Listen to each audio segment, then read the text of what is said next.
Hello বন্ধুরা, আজকে সকাল থেকে উঠে ভীষণ চাপ। মেয়েকে সকাল সকাল ম্যাগি করে দিলাম, কারণ ওর এত সকালবেলা ও খাওয়ার অভ্যেসটা নষ্ট হয়ে গেছে।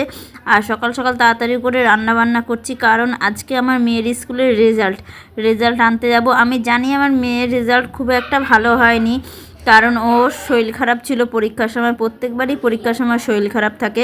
আমি তাড়াতাড়ি করে রান্নাবান্না করছি, একদিকে আবার স্কুলে বই জমা দিতে হবে। সব বইগুলো খুঁজে খুঁজে বের করছি, কারণ হচ্ছে পরীক্ষা হয়ে গেছে, ও তো বই খাতা কোথায় রেখে দিয়েছে তার ঠিক নেই।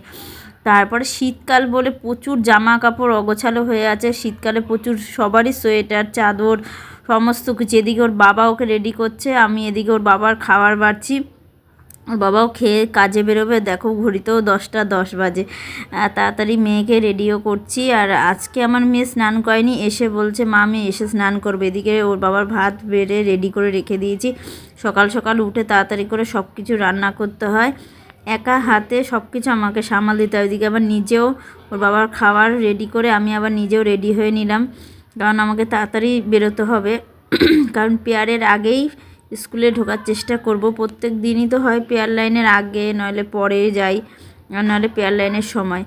আজকে ওর বাবার একটু দেরি হয়ে গেছে, নাহলে ওর বাবা এরও আগে দোকানে বেরিয়ে চলে যায়। ওর বাবা একবারে খেয়ে দিয়ে আজকে দোকানে চলে যাবে, আর এদিকে আমাকেও একটু হেল্প করে দেয়। ওর বাবার ফ্লাক্সটা ভেঙে ফেলেছে, দেখি এই বোতলটার মধ্যে আজকে গরম জল ভরে দিচ্ছি। জানি না কতক্ষণ গরম থাকবে। এই বোতলটা ঘরে ছিল, আর ফ্লাক্সটা হাত থেকে পড়ে গিয়ে কাজগুলো সব ভেঙে গেছে। যেহেতু আমাদের সেলুনের কাজ, তাই গরম জলটা লাগেই শীতকালে। আর গরম জল সব কিছু দেখো নিজে একা হাতে সামাল দিতে হয়। এদিকে আমার বড় আমাকে খুব সাহায্য করে, ও ছাড়া তো হতোই না। ও সঙ্গে সঙ্গে হাতে হাতে সমস্ত কাজও করে দেয়। এদিকে আমার মেয়ে রেডি হয়ে তাড়া দিচ্ছে। আমি তাড়াতাড়ি করে সোয়েটারটা পরে নিলাম, কারণ প্রচণ্ড শীত, কারণ আজকে ভীষণ শীত। আর কি বলবো, যেন সোয়েটার চাদর